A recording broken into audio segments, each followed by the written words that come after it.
అపోస్తలుడైన పౌలు గారు ఎక్లాసిన పాము కరిస్తే దులిపేసి తన పని తను చేసుకున్నాడండి. ఆ పాటు దులుపుకోవడం రాకపోతే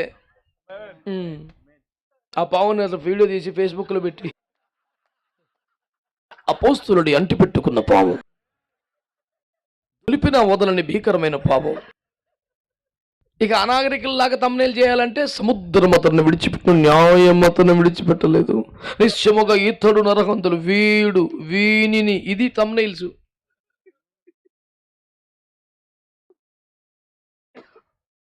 ఇన్ని డైలాగులు చుట్టూ వీడు అంటుంటే, ఆడు అంటుంటే, నరహంతకుడు అంటుంటే, న్యాయం అతను వదలలేదు, చచ్చాడు ధర్మార్గుడు, ఇన్ని రకాల మాటలు మాడుతుంటే పలుగారు సరదాగా దులిపేసుకొని కూర్చున్నాడు. అట్టయితేనే సేవ చేయగలవు నువ్వు. మొన్న కయ్యప్ప సెమినార్లో వాక్యం చెప్పాను, నీ కన్నీరు అత్యంత విలువైంది, అనవసరం వేచి చేయబోకని చెప్పాను. ఎందుకు అనవసరంగా కన్నీరు? చాలా విలువైంది సార్ అది. అది దేవుని బుడ్డిలో దాచబడవలసినంత ప్రశస్తమైంది కన్నీరు. అయిన దానికి పోతాగా ఏడవబాక కుజా, నీకేం నన్ను అట్టే చెప్తామంటే అసలు మేము ఎప్పుడు మాట పడలేదు పాపం. నీకన్నా 10 రెట్లు రోజు పడుతున్నానరా నేను ఇంటి పక్కడు తిడుతున్నాను, నన్ను సోషల్ మీడియాలోనే తిడుతున్నారా నాయన. నిన్ను తిట్టినట్టు నీకే తెలుసు, నన్ను తిట్టినట్టు అందరికీ తెలుసు.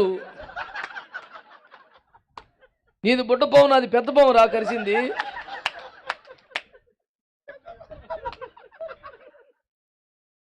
మరి ఇంత పెద్ద పామే, ఇంత గడ్డ సర్పమే నాలోని చిరునవ్వును మాయం చేయలేకపోతే నువ్వేందంటే ఎడుతున్నావు అని అంటాడు. అన్న నిజమేనా నీ అంటే, ఇప్పుడు దాకా నేను నిజం చెప్పలేదురా, ఎట్ట ఫాలో చేస్తున్నావు నువ్వు అసలు? యేసు రక్తమే సార్.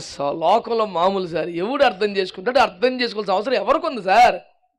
ఎవడికి పట్టింది బాధ? నీ ఏడుపు నువ్వు ఏడవలసిందే. భూమి మీద ఎవడికి కష్టమైనా నువ్వు అర్థం చేసుకోవాలి, కానీ నీ కష్టం ఎవడు అర్థం చేసుకోడు. సేవలు అంతే, అతిపెద్ద కష్టం అదే. బైబిల్లో ఖరీదైన మాట ఉండదు, మీరు సమస్త జనులు శ్వేత. ఆ మాట నాకు కొత్తగా, సమస్త జనులు ఎందుకు, అన్ని జనులు అనుకునేవాడిని. పోని కాదంటే నామకార్థలో స్వజనులు కూడా, సమస్త జనులు ఎందుకు అన్నాడు సార్? సొంత జనులు కూడా. అసలు దేవుని దారి ₹1,00,00,000 కడుపులో పెట్టుకో. దేవుని దారిలో అతి కష్ట స్థితి ఏంటంటే సొంత జనుల చేత తృణీకరించబట్ట. ఊరందరూ చీకొట్టిన మనోళ్ళు గట్టిగా నిలబడితే ఉద్యమం వస్తుంది. ఇల్లే చీకొడితే దిక్కులేని వాడనో ప్రభో నీ చరణు చచ్చితే అంటవే, ఇక పై పెట్టి ఎక్కలేని తండ్రి. హల్లెలూయా. ఏందది మామూలు విషయమా? దేవుని దారిలో కష్టమైన పరిస్థితి అదే సార్. లేదా సాతాను తిడితే మనకేమైనా బాధ అయిద్దా? ఆడు అట్టగా తిడతాలే సైతాన్ కూడా అనుకుంటాం. వీడు మనోడుగా, వీడు తిడుతుంటేనే బాధ అవుతుంది. ఇంకో పీక్స్ ఏంటంటే ఫ్యామిలీ కూడా ఒక దశలో. ఎందుకు ఫ్యామిలీ ఎప్పుడు అడ్డం తిరుగుతారు తెలుసా? నిన్ను ఒక్కనే తిట్టినప్పుడు ఓదార్తారు, వాళ్ళని కూడా తిడితే నీ మీద పడతారు. వాళ్ళు నీ పాకంలో ఉంటే డోకా లేదు, కొంచెం తగ్గారు అనుకో, నిన్ను ఎట్టుకున్నాను చూడు, నా పేరానికి వచ్చింది ఇద్దరు, నన్ను ఒక్క మాట మా అమ్మ కూడా అనలేదు. ఎవడు పడితే ఆడే తిడుతున్నాడు ఇప్పుడు సేవకు వచ్చిన కానించి అంటే. ఏం 10 సార్లు తలుతున్నావు, అమ్మ దగ్గరికి వెళ్ళిపోతావు మళ్ళీ. తప్పు నాన్న, స్వజనమును తండ్రిని మర్చిపో, ఇక్కడే ఉండు దేవునికి. మరి లేకపోతే పెళ్ళి అయ్యి నీ పిల్లలు పెళ్ళికి వచ్చే వయసు కూడా ఇక మా అమ్మ అయితే మా నాన్న అయితే సండే స్కూల్ మాటలు మాట్లాడబాక. నువ్వు మాకు తల్లివి తండ్రివని 100 మంది వెనకాల నీ వెనకాల పెడుతూ నువ్వు ఇంకా చిన్న మాటలు మాట్లాడతావు సండే స్కూల్ అని. మాట అందంగా ఉండాలా. చిన్నపిల్లలు వచ్చి ఎత్తుకుంటే పద్ధతి ఉండదు. తాడి చెట్లాగా వచ్చి డాడీ నన్ను ఎత్తుకోమంటే ఒక్కటి తెలిసి కుజా, నేను కొడుకునేగా, ఆడు కొడుకేగా, ఏందిరా?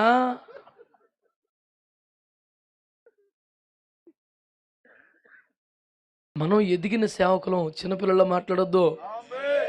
బలహీనతలకి, బాధలకి, నిందలకి, విమర్శలకి అల్లాడిపోకూడదు. మహావృక్షమైన తర్వాత కూడా చిగురుటాకులకు ఒరికితేలా సార్ మనం నిలబడాలవుతా? మీరు చెప్పండి. ఆమేన్. కాబట్టి ఇప్పుడు ఏం చేయాలి చెప్పండి? ఆత్మీయ నాయకత్వం చేతులు ఎత్తాలి, యాజకత్వం వాళ్ళకి సపోర్ట్గా ఉండాలి, మనం మాత్రం ఒంటరిగా పోరాడాలి. ఇప్పుడు చెప్పండి, పాలెములో మనము ఒంటరిగా ఉన్నను, మనము ఒంటరి వారము కాదు. ఇది అర్థమైతే నీకు ₹1,00,00,000. అమాలయకులు గుంపులు గుంపులుగా ఉన్న వాళ్ళు గొప్ప అండదండలు ఉన్న వాళ్ళు కాదు. నీకు అర్థమైతే చాలు ₹1,00,00,000. అకౌంట్ బ్యాలెన్స్ చూసుకోవటం కదా, గడుకోసారి సెల్ ఫోన్ ఆన్ చేసి. ఇక్కడ చూడు, ఈ వాగ్దానాలు ఉన్నాయా? నీకు దోహలేదు. వాక్యమే కదా బతికించేది. ఎవడు బతికిస్తాడు మనల్ని? ఎవడికి అవసరం అసలు? నువ్వు చచ్చిపోతే ఎవడు పట్టించుకొని కాసేపు సానుభూతి నిల్చుంటారు. 5 నిమిషాలు తీసేయి ఇక పొయ్యలకలేదు ఇంట్లో అంటాడు. ఎందుకంటే నిన్ను పాతి పెడితే పొయ్యలిగించుకోవచ్చు, బత్తగా ఉండదని ఆడు ఆగుతున్నాడు. ఆడికి ఆకలి వేస్తుంది ఎప్పటి నుంచో. నీ ఫ్యామిలీకి ఆకలి తెచ్చిపోద్ది, ఆడికి ఎందుకు చచ్చిపోద్ది? సమాజం సార్ ఇది. ఎవడి జీవితం వాడు చెయ్యాలి సార్. నీకోసం ఎవడు చస్తాడు? అందుకే మా సంఘానికి అప్పుడప్పుడు ఒక మాట చెప్తాను నేను. మీకు బడి ఏడిచేవాళ్ళు కుప్పలు తెప్పలు ఉన్నారు, కానీ మీ కొరకు ఏడిచేవాడు సంఘ కాపురు ఒకటి గుర్తుపెట్టుకోండి అని చెప్తాను.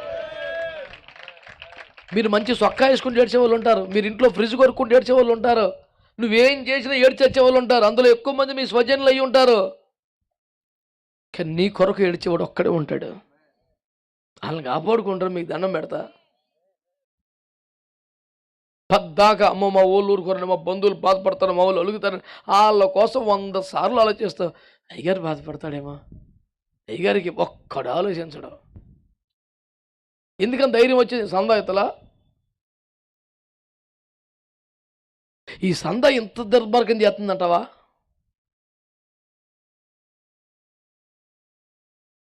అందుకే ఇన్ని సంవత్సరాలు నా సేవలో గృహ కోడికలు జరిగిన, గృహ దర్శనాలు జరిగిన ఏ నాడు ఎక్కడ కానుక తీసుకుని ఆదివారమే చర్చిలో కానుక పట్టణం. ఆయన ఎవరో కోపం వచ్చేట అన్నాళ్ళే, ఎందుకు కోపం వచ్చింది మనకు తెలియదు. కానీ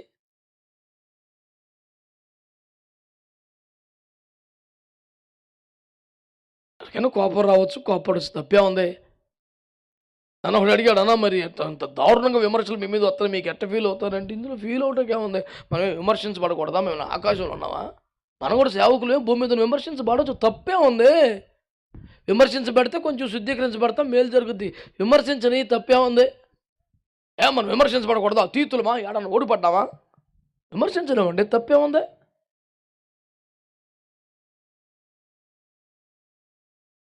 నిజంగా తప్పు ఉంటే మార్చుకొని, తప్పు లేకపోతే వాళ్ళే మారుతారని వేచి ఉందాం, అంతే. చేసేదేముంది? ఇంకా తప్పు ఉందా? మార్చుకోవాల్సిందే, సరి చేసుకోవాల్సిందే, శుద్ధీకరించుకోవాల్సిందే. ఎవడు పెద్ద బేబత్సమేం కాదు. మార్చుకుందాం, సరి చేసుకుందాం. లేదు అయితే వేచి ఉందాం. మీ ఫార్ములా ఏంటి సార్? ఉంటే మార్చుకుందాం, లేకపోతే వేచి ఉందాం, అంతే ఫార్ములా. ఇప్పుడు దీనికి పెద్ద పిహెచ్డీ చదవాలా పోడా? మీకు అందరికీ నచ్చలేదు ఈ ఫార్ములా కాబట్టి పెద్దగా ఆమె ఏం చెప్పలేదు. మీరు చెప్పపోయినా నేను మార్చుకునేది ఏం లేదు, ఇదే సిస్టమ్. మీరంటే ఇయ్యాలు వచ్చారు, నాకు ఫస్ట్ నుంచి నిందలు ఎప్పుడూ ఉన్నాయి. నిందలు కొత్తగా రాలేదు నాకు, లైఫ్లో భాగం, అది వస్తూనే ఉంటాయి సార్.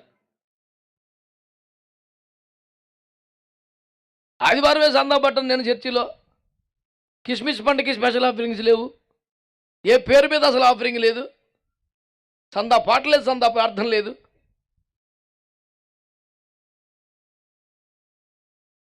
మరి నేను చెప్పేది ఏముంది? 32 సంవత్సరాలు సేవే సాక్ష్యంగా మాట్లాడుతుంటే.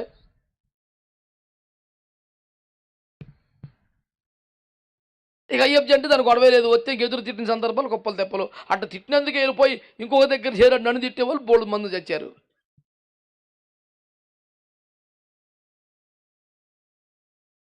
ఎవరు నోరిపోయాడికి సర్వహక్కులు ఉంటాయి సార్, మనం ఏముంటాయి? మన హక్కులన్నీ చెవుల మీదే ఉన్నాయి. ఇను ఓ నా చెవులారా, చెవియొగ్గి ఆలకించుడి, విని భరించుడి, ఆత్మలో రోధించుడి, ఆయనకే నివేదించుడి. అంతవరకే మన డిపార్ట్మెంటు. అంటారు సార్, అనేది ఏమన్నా సార్? మనం మట్టికి నుంచోవాలి కొండ మీద. మోసే మోసే చేతులు ఎత్తున నొప్పులు వస్తున్నాయి, దిగుపో, నేను ఎత్తేస్తానంటే నువ్వు చేతులు ఎత్తేస్తే ఏమవదో.